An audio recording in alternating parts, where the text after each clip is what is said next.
ഞങ്ങളെ ബോർഡറിൽ ഒന്ന് പിടിച്ചു. അപ്പുറം നമ്മളെ വിട്ടാ പറയാം.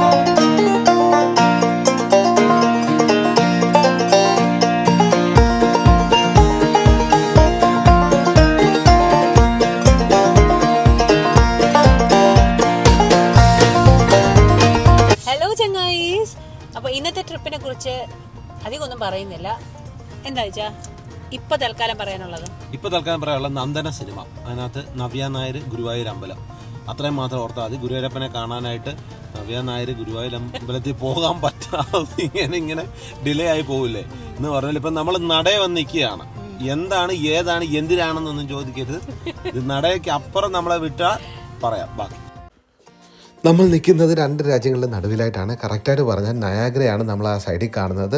നമ്മുടെ വണ്ടിയുടെ ഫ്രണ്ട് വീലിൽ നിൽക്കുന്നത് USA-യിലും ബാക്ക് വീലിൽ നിൽക്കുന്നത് കാനഡയിലുമാണ്.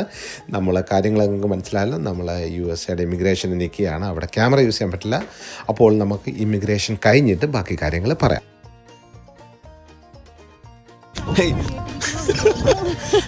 അതെ, പ്രാർത്ഥന കേട്ടിരിക്കുന്നു. ഞങ്ങൾ അങ്ങനെ അമ്പലനടയിൽ എത്തിയിരിക്കുകയാണ്. ഞങ്ങളിത് അമേരിക്കൻ മണ്ണിൽ കാലുകുത്തി അങ്ങനെ കുറേ നാളത്തെ ഇതാണ്. ഇങ്ങനെ മുടങ്ങി പോകുമായിരുന്നു. അങ്ങനെ വന്നു. പക്ഷെങ്കിൽ ഞങ്ങളെ ബോർഡറിൽ ഒന്ന് പിടിച്ചു. ബോർഡറിൽ പിടിച്ച ഞാൻ കാർ സ്റ്റോപ്പിൻ്റെ കുറച്ച് മുന്നോട്ട് കയറ്റി. ഒന്നാമത്തെ തെറ്റ്. അപ്പോൾ എന്നോട് ആദ്യം ചോദിച്ചു, നീ സ്റ്റോപ്പ് കണ്ടില്ലേ എന്ന് ചോദിച്ചു. പിന്നെ അത് ഞാൻ പറഞ്ഞ് സെറ്റാക്കി. അത് കഴിഞ്ഞപ്പോൾ നമ്മൾ ആദ്യമായിട്ട് വരുന്നതുകൊണ്ട് ഇപ്പോൾ പുതിയ നിയമമുണ്ട്.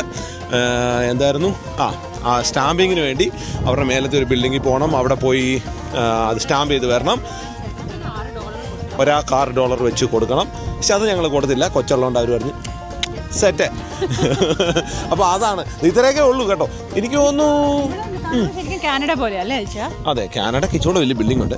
ഞാൻ അറിയില്ല, ഇത് ഒത്തിരി വലിയ അത് നല്ലൊരു വ്യൂ ഉണ്ട് കേട്ടോ. ഈ വെള്ളമൊക്കെയാണ് ഒഴുകി നമ്മുടെ നയാഗ്രയിലേക്ക് കുത്തനെ വീഴുന്ന സംഭവങ്ങൾ.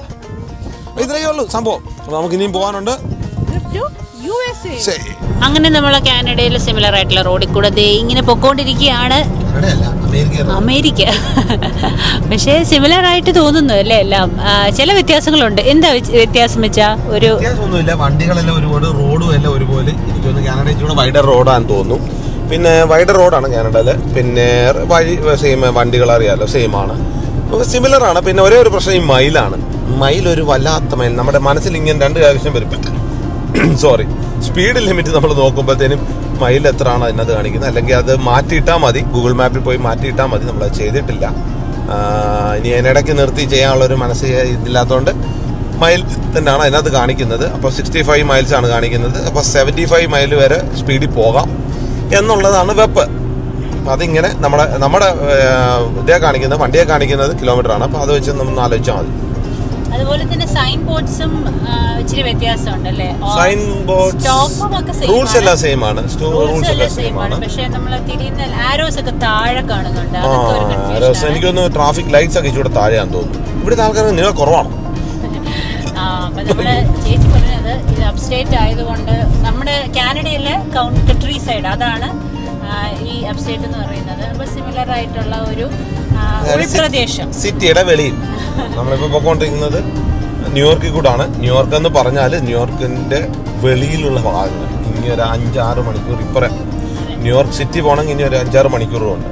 അപ്പോൾ ടോട്ടൽ അവേഴ്സ് ഓഫ് ജേർണി ഏതാണ്ട് ഒരു 8 hours 35 minutes ഉണ്ടായിരുന്നു നമുക്ക് കാനഡയിൽ നിന്ന് നമ്മുടെ ഡെസ്റ്റിനേഷൻ വരെ.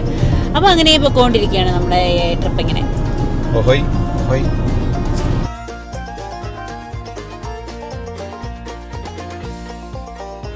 അങ്ങനെ ഗൈസ്, ഞങ്ങൾ ഇവിടെ എത്തിയിരിക്കുകയാണ്. ഒരു വിധത്തിൽ ഞങ്ങളെ കാത്ത് അവിടെ നിപ്പുണ്ട് കുറച്ച് ആൾക്കാർ.